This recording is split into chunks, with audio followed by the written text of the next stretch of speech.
Okay, let's see Module 6, Global Issues. Globalization. What do you mean by globalization?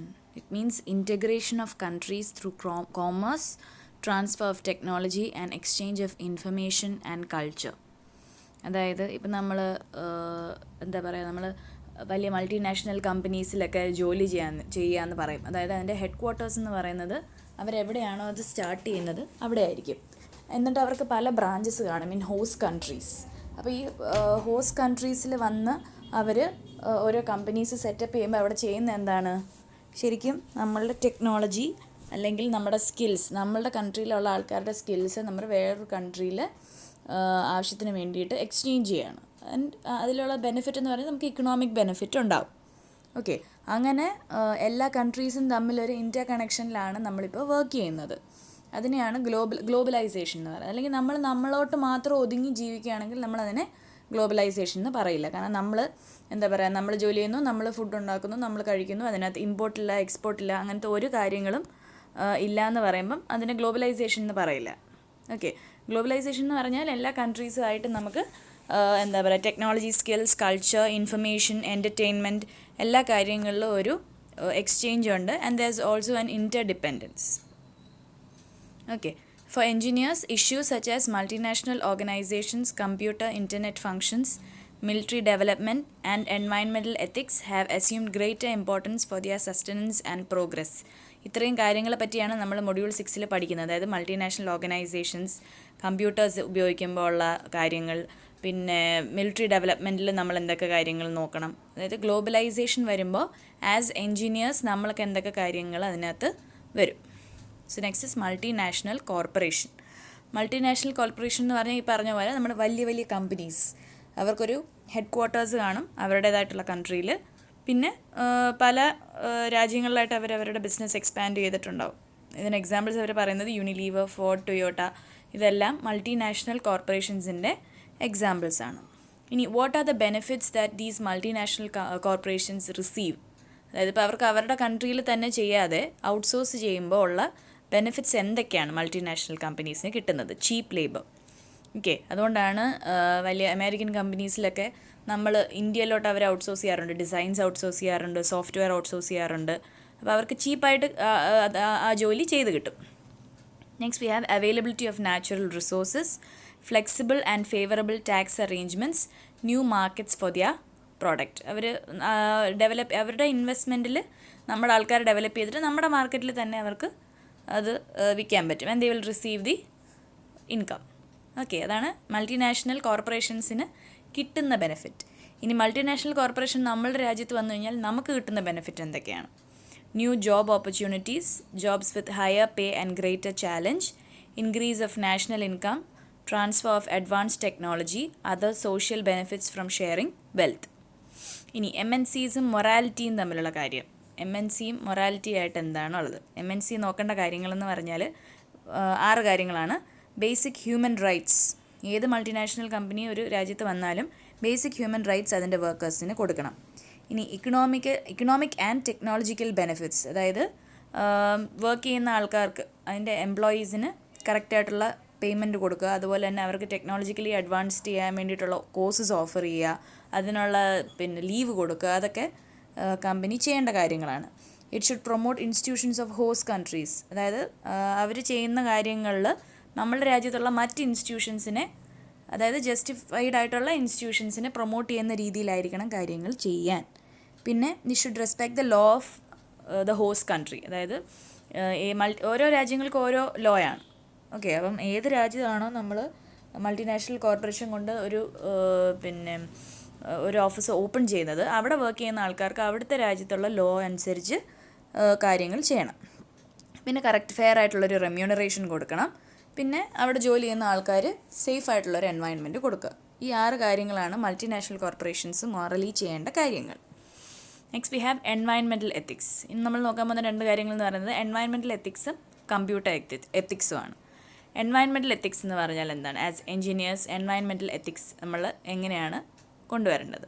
ഇപ്പോൾ ഒരു construction, transportation, power plant setup ചെയ്യുക, ഏത് കാര്യമാണെങ്കിലും അതിനകത്ത് എൻവയൺമെൻറ്റലിനെ നമ്മൾ ബുദ്ധിമുട്ടിച്ചുകൊണ്ട് തന്നെയാണ് കാര്യങ്ങൾ ചെയ്യുന്നത്. ഒരു ഡാം സെറ്റപ്പ് ചെയ്യുന്നതായാലും അല്ലെങ്കിൽ ഒരു ഫ്ലാറ്റ്, അതായത് ഇപ്പം നമ്മൾ ഒരു ഫ്ലാറ്റ് ഇപ്പോൾ ഇടിച്ച് പൊളിച്ച് കളഞ്ഞ കാര്യമൊക്കെ നമുക്കറിയാമല്ലോ. അപ്പോൾ അതുപോലെ എൻവയൺമെൻറ്റിനെ വളരെ ദോഷമായിട്ട് ബാധിക്കുന്ന രീതിയിൽ കൺസ്ട്രക്ഷൻ ചെയ്യുക, അല്ലെങ്കിൽ ഡാംസ് സെറ്റപ്പ് ചെയ്യുക, കറക്റ്റായിട്ട് ഡിസൈൻ ചെയ്യാതെ വെക്കുക, ഇതൊക്കെ ചെയ്യുന്നത് എൻവയൺമെൻറ്റൽ എത്തിക്സിന് എഗെയിൻസ്റ്റ് ആണ്. ഓക്കെ, ഇനി study to explore the ethical roots of environmental movement and to understand the responsibility towards environment as engineers. പോട്ടെ, ആസ് എൻജിനീയേഴ്സ് എന്നുള്ളൊരു സിനാരിയോ വിട്ടേരെ, ആസ് ഹ്യൂമൻസ് വി ഹാവ് എന്താ പറയുന്നത്, നമുക്കൊരു പ്രതിബദ്ധത ഉണ്ടെന്ന് പറയില്ലേ ടു ദി എൻവയൺമെൻറ്റ് നമുക്ക് കുറേ കാര്യങ്ങൾ തരുന്നുണ്ട്. സോ നമുക്ക് തിരിച്ചങ്ങോട്ട് ഒരു we are dead to do something good to the environment rather than causing issues. Okay, as a professional it is his duty to protect the environment. As a human being already നമ്മുടെ ഡ്യൂട്ടിയാണ്. As A professional ആ ഡ്യൂട്ടിക്കകത്ത് നമുക്ക് കൂടുതൽ എന്താ പറയുക, കൂടുതൽ പ്രതിബദ്ധതയാണ് അവിടെ വരുന്നത്. ഇനി എൻവയൺമെൻറ്റൽ കൺസേൺസ് എന്തൊക്കെയാണ്? ഹെൽത്ത് റിലേറ്റഡ് ആവാം, നോൺ ഹെൽത്ത് റിലേറ്റഡ് ആവാം. അതായത് ഇപ്പോൾ സപ്പോസ് നമ്മൾ എന്തെങ്കിലും ഒരു പവർ പ്ലാന്റോ ഒരു ന്യൂക്ലിയർ പവർ പ്ലാന്റ് സെറ്റപ്പ് ചെയ്യാമെന്ന് വിചാരിച്ചോ, അല്ലെങ്കിൽ ഒരു ഫാക്ടറി, അതിനകത്തുനിന്ന് പിന്നെ ഡേഞ്ചറസ് ആയിട്ടുള്ള എന്തെങ്കിലും കെമിക്കൽസ് പുറത്ത് വന്ന ആൾക്കാരുടെ ലൈഫിനെ ഡയറക്റ്റ്ലി അല്ലെങ്കിൽ അവരുടെ ഹെൽത്തിനെ ഡയറക്റ്റ്ലി ബാധിക്കുന്നതിനാണ് ഹെൽത്ത് റിലേറ്റഡ് എൻവയൺമെൻറ്റൽ കൺസേൺസ് എന്ന് പറയുന്നത്. ഈ നോൺ ഹെൽത്ത് റിലേറ്റഡ് ഉണ്ട്, അതായത് സോഷ്യൽ ആൻഡ് ഇക്കണോമിക്കൽ രീതിയിൽ നമ്മളെ എഫക്റ്റ് ചെയ്യുന്ന കാര്യങ്ങൾ, അത് നോൺ എൻവയൺമെൻറ്റൽ അല്ലെങ്കിൽ non health related environmental ethics ആണ്. എൻജിനീയേഴ്സ് കൺസേൺ അവിടെ എവിടെയാണ് വരുന്നത്? ഒരു ഇൻഡസ്ട്രി സെറ്റപ്പ് ചെയ്യുകയാണെങ്കിൽ അല്ലെങ്കിൽ ഒരു പവർ പ്ലാന്റ് സെറ്റ് ചെയ്യുകയാണെങ്കിൽ അത് എൻവയൺമെൻറ്റിനെ എങ്ങനെയൊക്കെ എഫക്റ്റ് ചെയ്യുന്നു എന്നുള്ളത് നമ്മൾ നോക്കണം.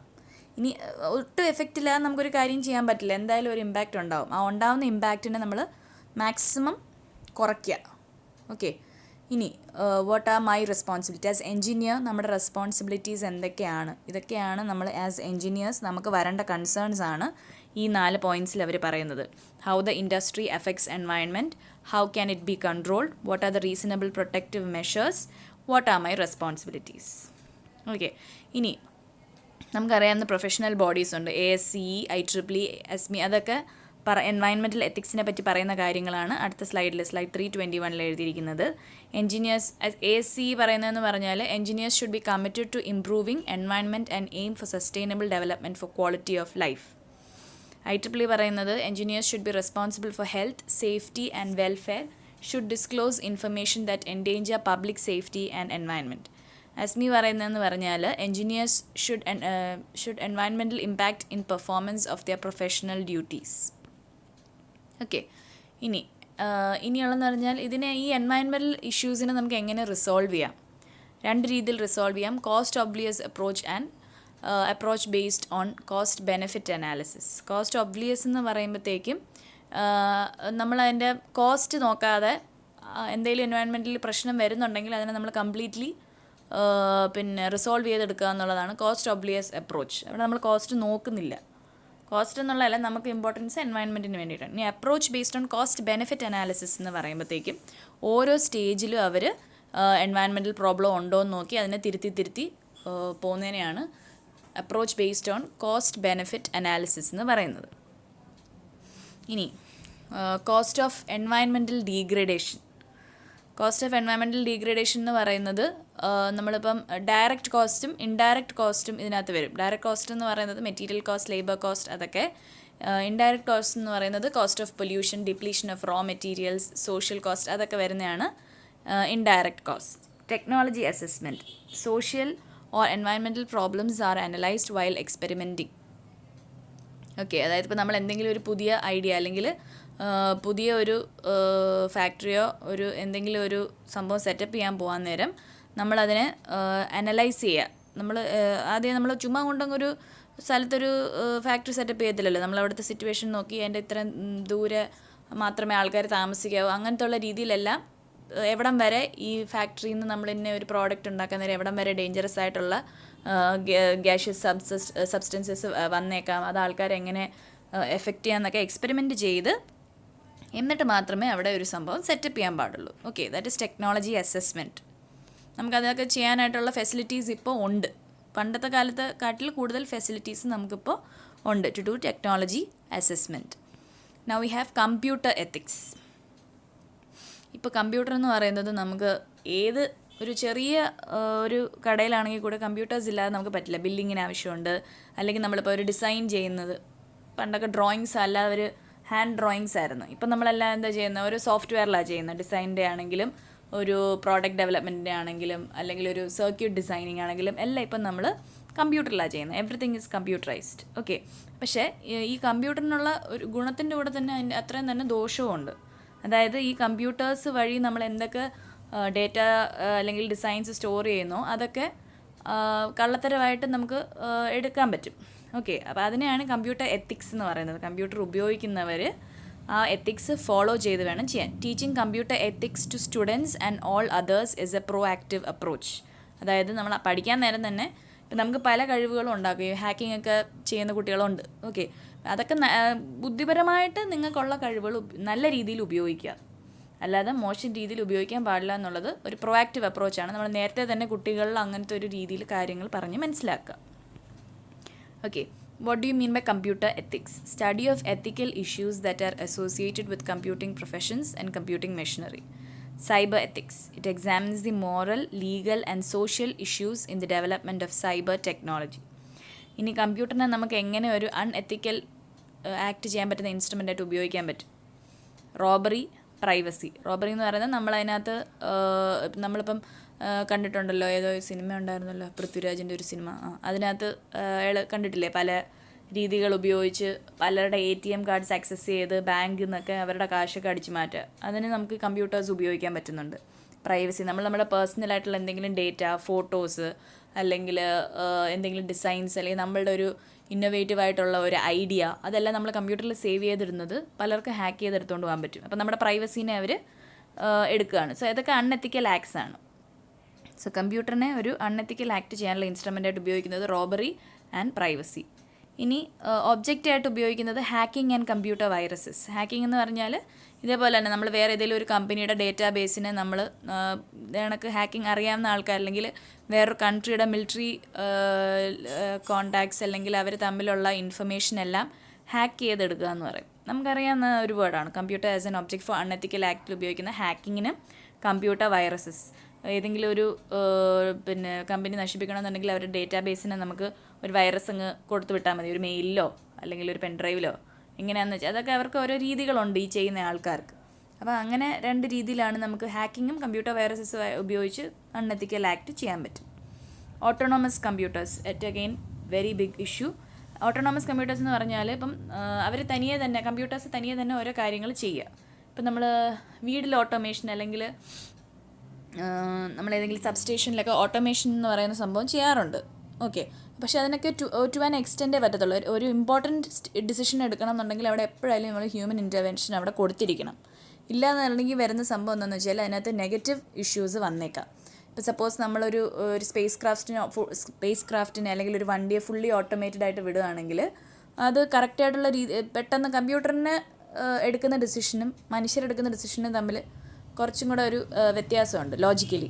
അപ്പം ഓട്ടോണോമസ് കമ്പ്യൂട്ടേഴ്സ് എന്ന് പറയുന്നതിനകത്ത് പോസിറ്റീവ് സൈഡും ഉണ്ട്, പക്ഷേ അതേപോലെ തന്നെ നെഗറ്റീവ് സൈഡും ഉണ്ട്. ഓക്കെ, അപ്പോൾ കമ്പ്യൂട്ടർ എത്തിക്സിനകത്ത് നമ്മൾ ഓട്ടോണോമസ് കമ്പ്യൂട്ടേഴ്സിനെ കൂടെ ഇൻക്ലൂഡ് ചെയ്തിട്ടുണ്ട്. ഇനി കമ്പ്യൂട്ടർ കോഡ് ഓഫ് എത്തിക്സ് എന്ന് പറയുന്നതിന് അവർ കുറച്ച് പോയിൻറ്റ്സ് ആയിട്ട് കൊടുത്തിട്ടുണ്ട്. Don't use computers to harm others. Computer എന്ന് പറയുന്നത് എപ്പോഴും നല്ലൊരു കാര്യമാണ്, അത് ബാക്കിയുള്ളവരെ ദോഷമായിട്ടുള്ള രീതിയിൽ വരാൻ പാടില്ല. Don't interfere with other people's computer work. Don't snoop around other people's files. Don't use a computer to steal. Don't use a computer to forge a document. Don't use others' computer resources. And don't use proprietary software without payment. Think about the social impact of a program you are developing. Without payment എന്ന് പറയുന്നത് നമ്മളിപ്പോൾ ചില സോഫ്റ്റ്വെയറിൻ്റെയൊക്കെ cracked version എടുക്കാറില്ലേ, അതും ശരിക്കും പറഞ്ഞാൽ computer code of എത്തിക്സിന് against ആണ്. Okay, അങ്ങനെയും ചെയ്യാൻ പാടില്ല.